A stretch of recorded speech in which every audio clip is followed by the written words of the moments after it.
We're here on Walwyn country, which is actually in far west New South Wales in Warren.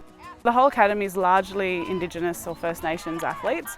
We see these girls once a month, so we don't get to see them week in, week out. There's a fair few new faces, so I'll make some time to get to know them.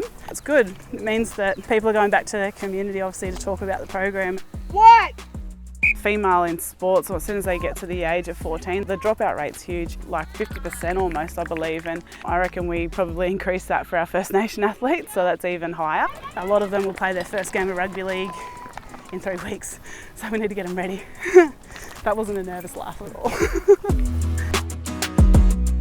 So I'm going to go through a game day warm-up, and you're going to do some things that probably don't feel normal, but that's okay, because I want you to get comfortable here at Far West of how to do some of these stuff, okay? We've probably got about 10 girls who are really aspirational, who are looking for pathways, so that's what's motivating them, is a long-term goal. And then we've got other girls who are coming here because they actually just probably want somewhere safe to go and to have people around them that support them and not putting them down, building them up. So they're really two different motivations. You know they've got road out there now? Yeah, I heard about that. Yeah, they've got bitumen. Never had bitumen when I was growing up. This concept, it's actually what I love to do. It's one of my most favourite teams to coach because it's not just about footy, it's about the athletes as individuals. There's a lot of those girls here that require extra motivation, and that comes from just being really genuine, I think, as a coach. So showing that you do care, showing that you're interested in just anything outside of footy. You know, I seen you playing basketball for the school the other day. What, you know, did you just win your game? It's having those little chats because then like, oh, like the coach saw me, oh, this happened, oh, I want to do more of that. So those little points there that helps them come back because they feel safe, and then that's what we're trying to create, a culturally safe environment. All right, groups of 4, grab a ball. Don't be with your friends. I don't want to see Canamba with Canamba. I don't want to see Burke with Burke. The other thing is making sure they're not with their friend all the time. So getting them out of their comfort zone to meet new people, because they'll find like-minded people and they're like, oh, I actually made a new friend, and that motivates them to want to keep coming as well, that social aspect of the camp. So, all right, look down, look up. No, you got to look. You got to look. Oh, you got to look. Role modelling it, having great people around, a really good strategy to keep them wanting to come back, but also making sure there's fun. I keep coming back to it because the girls aren't having fun and they're just getting pumped on the field and doing lots of fitness. They'll just think that they're coming to an army camp every weekend. So make sure we got a lot of really positive energy around them. Just this morning going in it to wake them up, you know, with some music pumping, and you know, the coaches are up cheering and what a great day, look at the weather. So it's all that language. We're not moping around, we're not sitting here being inconvenienced, and we want to put that around them as well so they keep coming.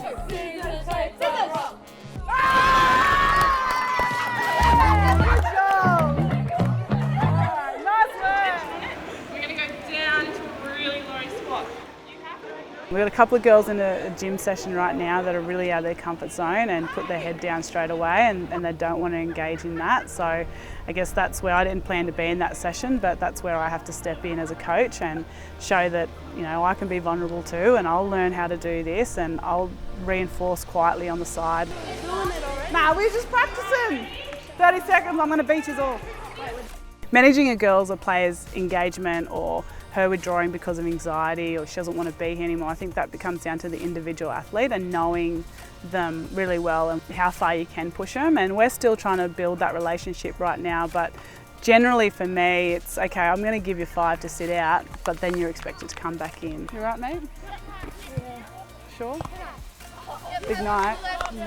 First time away from family. You can't assume what your athletes are going through, and you can't always know. Every athlete's different and every circumstances are different, so you really got to take the time to know them. So if someone is disengaged, there's something else going on, whether it is an emotional thing, a well-being thing, or if it is the lack of confidence on the field, usually what I find. So you just got to hold that person's hand through it. At this age, we had a young front rower, she didn't want to throw the X because she kept dropping, and you could see her confidence dropping low. So she was straight away doesn't want to be here and wants to go. And those are the emotions we ride with these athletes as we're going through this process. Hey! Jump back in that front line, I want you to have another crack. Yeah. So it's just trying to find something that we might adapt to suit to try and get the same outcome, but it just might not be out here throwing or doing the play. Yeah, good fun. Communication brings confidence. What do you reckon we can do better at? Everything's pretty good now. Like from yesterday to today, that's pretty good. What's missing? Yeah, how can we communicate? Hands up. Hands up, I've got you here. How about we just like, yeah, good pass. Like how about we encourage each other? So even though we might be back here, that I want you to be cheering for each other as well. Because I know if I'm out on the field, right, and I do a really good tackle, if someone comes and says, oh, you just did a mad, Taylor's mad, and you celebrate, I'm going to do it again because I want to make you proud. Okay, it's the same for pass catch. All right. Jasmine, yep. Pass, Brittany. Yes! Yes! I have really high expectations, so does the academy and so do their coaches. So for those expectations to keep coming, we don't leave it up to the coaches all the time to enforce those, because it just becomes the coach whinging at them all the time is how they would view that. So what we do is we usually tend to have like a flow over or a flowing through group of girls who have been previously, and they become a leadership type of group that run those standards from internal. Let's go on the jog! Girls, come on. Let's go, girls. Let's go. Let's jog, girls. Quick, girls, together. Those core group of girls they've done a really great job, because that's also a part of their development as well. And what I tend to do at the end of the camp is round that out and be like, okay, now we've got 16-year-olds, you're heading into the 17s, there's 20 of you now. What do you think your role is moving forward for this program to be successful? And that's when we sort of talk and sit down more about what are our values, what does Far West stand for. All right, who's calling? Someone's got to lead it. 1, 2, 3, Far West! Hey! Woo! Let's go!